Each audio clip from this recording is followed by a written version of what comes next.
What's the motherfucking deal, man? Welcome to the den. Well, welcome back if you been here before. I'm your host, Ed Honcho. I want to do an update video to the Jussie Smollett situation of the last video that I did. I wanted to include a couple of bits of information that have come out and kind of correct a couple of things. On the last video, I did say that the show was probably filmed in LA. I assumed everything was filmed in LA. Like I said, I thought it was LA. I have no idea. I've never seen the show. So I want to correct myself on that, and shout out to everybody who told me, hey, the show is filmed in Chicago, is based in Chicago, or, whatever, however it operates. So, again, I have no problem, admitting where I'm wrong. And that's what I get for assuming. But I want to talk about some of the things that have come out. The Chicago Police Department has released a couple of photos of persons of interest. And persons of interest does not mean suspects. A lot of people are, well, they got suspects, and so it's true now. No, it doesn't mean it's true, but we'll get kind of further into my opinions. We'll start with the facts as much as I can, as much as I can hold that in before I really start, espousing my opinions. But let's start with the facts. And the facts right now, there are two persons of interest that the Chicago Police Department are looking for that were in the area about the same time, maybe about 15 minutes before the alleged attack took place. Then you have the neighbor. She came out and had a description of some guys that were hanging out around the building. Well, one of the guys, and apparently it was a guy that he was looking at that was 300 feet away. This is what she says. Said that she came out about 12:30 in the morning a.m. to walk her dogs, and she was out there for about 5 minutes before she became intimidated. But apparently she had to be looking at the man pretty well because she gave a very detailed description. I want to say it was a blue zip-up jacket, a blue beanie, some pants that were a little bit short, she said, camel-colored shoes, and hunting socks. And hunting socks, that sounds interesting. Who anybody knows what hunting socks, man, let me know what those are. I need to find me a pair. They sound warm, so I'd like to have me some of those. But, kind of going on with that. Then the statement, the family came out with a statement yesterday, of course, they're going to corroborate the story of that guy. And basically said everything he's saying is true because apparently people like me, and there's probably a lot of other people out there, I've seen in the comments on the last video that a lot of the people are agreeing that there's something suspicious about this story. And again, if it was facts, if everything just made sense, then, there would be no reason to address it if, everything was, but it's just something about this that doesn't sit right with me. But like I said, we'll talk about that a little bit more in the next few minutes. Another thing that happened is he actually made a statement today. Basically same stuff, I'm okay, and a bunch of things, that love will prevail and all that other stuff, basically what he said. I'll put the links in the description to all the articles and all the things that I'm mentioning, and so that you can see some of these things that way for yourself, so you don't have to take my word for it. You can formulate your own opinion, because that's ultimately what it's about in the den. We may have different opinions, but ultimately we're all friends in the den. At least we're supposed to be. I saw a lot of angry people on that last video, but it is what it is. Whether you agree with me or disagree with me, it doesn't change my opinion. I'm gonna stand firm in my own belief and what I feel is true. But kind of getting into it again, some things that are just odd. I saw a lot of people talking about the bleach thing, saying, bleach freezes at, -20 or whatever it was. Now, I could be wrong. I went and I tried to check the weather about that time of the attack, and they said it was 9 degrees in Chicago, supposedly right before the vortex, or what it was, the polar vortex came in.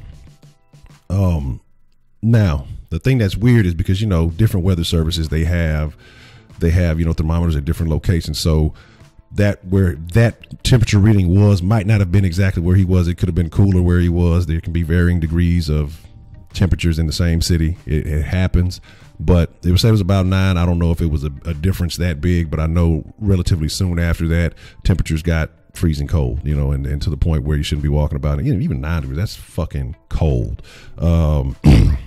Again, getting hungry at 2 a.m., walking out about by yourself, especially if you've received recent death threats, bothersome. That's something that would bother me if in your city, because now this makes it a little bit worse, because last time I said I assumed it was in LA and that he was back at home in Chicago. So that's where I was completely incorrect. But to me, it makes it even more bothersome if someone is sending you death threats from your own city.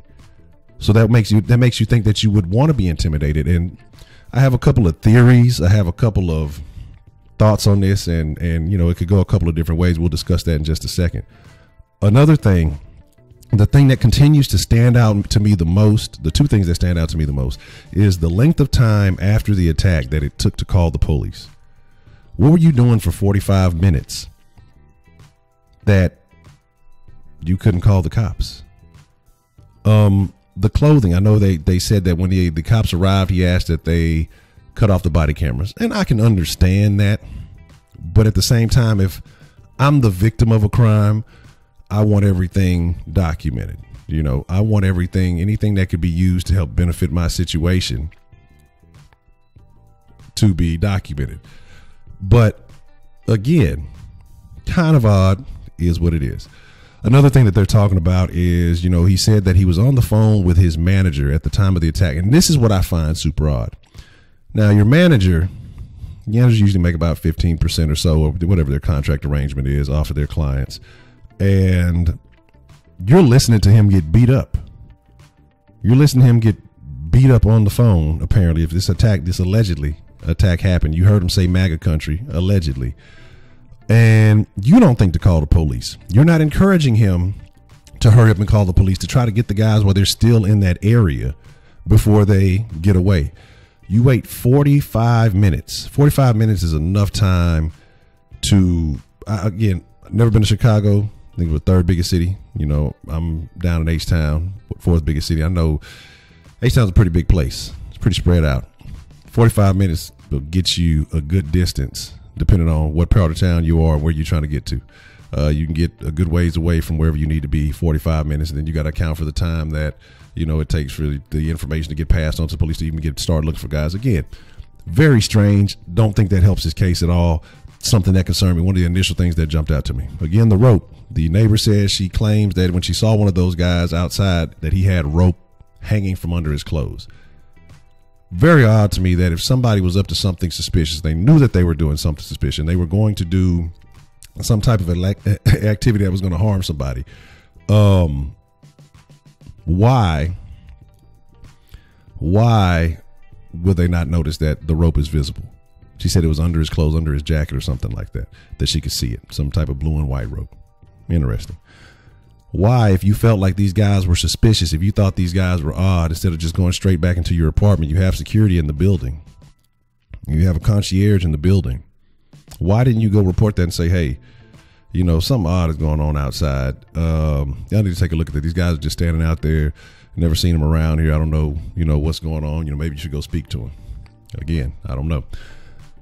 So apparently she got back up at 4 o'clock in the morning to go work out. Saw all the security all over the building and found out, you know, that Smollett got attacked. And so she shared her information, I guess, with a detective or the security around the building. They gave her a number to get with the detectives. And so that's her part of the story. Again, I go back to 45 minutes before you call the police. You still have the noose around your neck or the rope around your neck, whatever you want to call it. He says that it was to preserve the evidence. If you were trying to preserve evidence, if you were trying to help the cops out to the best of your ability, why didn't you call them immediately? Why didn't your manager call them immediately? Another thing that just kind of stands out as a red flag to me. It's another thing that's kind of bothersome to me. I think these are things that really need to be looked at. These are things that really need to be studied in this situation. But again, these are just my opinions. These are just things that kind of stood out to me. I'm going to share, like I said, the links below with you. I still want to know how y'all think, even with the little new information coming out. Like I say, some of this stuff is updated from the last video. Some of you guys may know this already, but I just kind of wanted to clear up some things, and then I kind of wanted to speak on some of the additional information that has come out that I didn't get a chance to speak on in the first video. Has a concert coming up at the time of this recording. It's the February the 1st. Has a concert coming up tomorrow, sold out. Heard he has an album coming up in March, I believe. And so people are asking, well, what does he gain out of this? He gains a lot of fame and notoriety, because whether or not it happens, it has happened. Your name is out there. You know, they say no publicity is bad publicity. The cops aren't treating him as a suspect or anything like that. They're treating him as a victim, you know, because I think if they were to start thinking differently, it would alter the way they affect the case. But I'll post some links to some of the things the cops said. One of the cops on the Chicago News, and he had his own points on it. But I'm gonna go back to what I said in the last video, and that this whole situation to me is very fishy. It's very fishy. Off camera for less than 60 seconds. Apparently you were approaching those two men. You were heading in the direction of those two guys. And then whatever footage they have, it doesn't seem as though the guys were running off or running away at any time. So it's just a lot of unknown unknowns, I guess, if you will, that are in this case, and it's bothersome. It truly is bothersome. I'm not one. I don't want to make a bunch of assumptions, but I'm just to me, again, even with the new additional facts, you know, of course your people are going to come out and back you. Those are your people, especially if you're the most famous one in the family or whatever it may be. They want to keep that coming in. I'm just looking at situations that, you know, if I look at something, I look at it, where can I find holes in it? And if there's no real holes in the situation, then okay, it makes sense and I'm gonna ride with it. But there's a lot of little and some medium-sized holes in this conversation when you're talking about the Smollett situation. And again, like I say, it's just bothersome. It's hard for me to buy into it. Again, like I say, I try to look at everything else that's come out. You know, he don't want to share his phone with the police, and I can understand sometimes you got private stuff in your phone. But again, if you're wearing the thing and that's your answer was to conserve the evidence, you have additional evidence all around you. Why aren't you sharing that? The bleach situation. Where did the bleach land? Did bleach get on the clothes? Again, I haven't heard any reporting of that. I don't know. I haven't heard anything, you know, to corroborate that.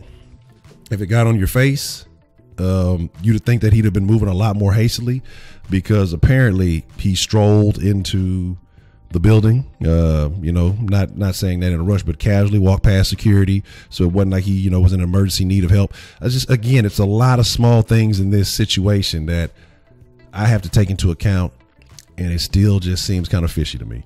Again, when everything comes out, or if everything comes out, we'll see what happens, but it could have been a setup. It could have been the old okey doke. I don't know. But what I do know is, hey, we'll be live tonight at 10 p.m. Central Time, as we are every night, 10 p.m. Central Time. So make sure you come in the den. You come in the den live. You know, we have a phone line you can call in if you want to discuss this conversation live. You know, if you want to contribute to the conversation or whatever we're talking about at the time, because it gets a little crazy sometimes. But you're always, again, everybody's welcome, whether you agree, whether you disagree. We're all friends in the den, as long as we keep it respectful. That's ultimately what it's about.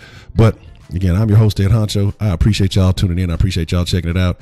Again, I want to know how y'all feel. Do y'all think that there's still something sketchy in light of the new evidence? And again, I'll post the links in the description down below. In light of the new evidence, do you feel like this has changed your opinion, or do you agree with Jussie Smollett? I saw a lot of people, you know, didn't like what I had to say last time. They said they thought it was real. A lot of people, I think, were kind of emotional about it. A lot of people tying a lot of other things that have nothing to do with this situation specifically. I mean, let's not tie in a whole bunch of other shit. We're talking about this situation specifically. I want to know how y'all feel about the Jussie Smollett situation. Again, I'm your boy at Honcho. Hey, y'all be cool like y'all be cool. Again, best conversation on the internet. Tell a friend about the den. We're all friends in the den. I'll catch y'all next time, man. Well, tonight at 10 p.m. Central Time. Y'all be cool. I'm out.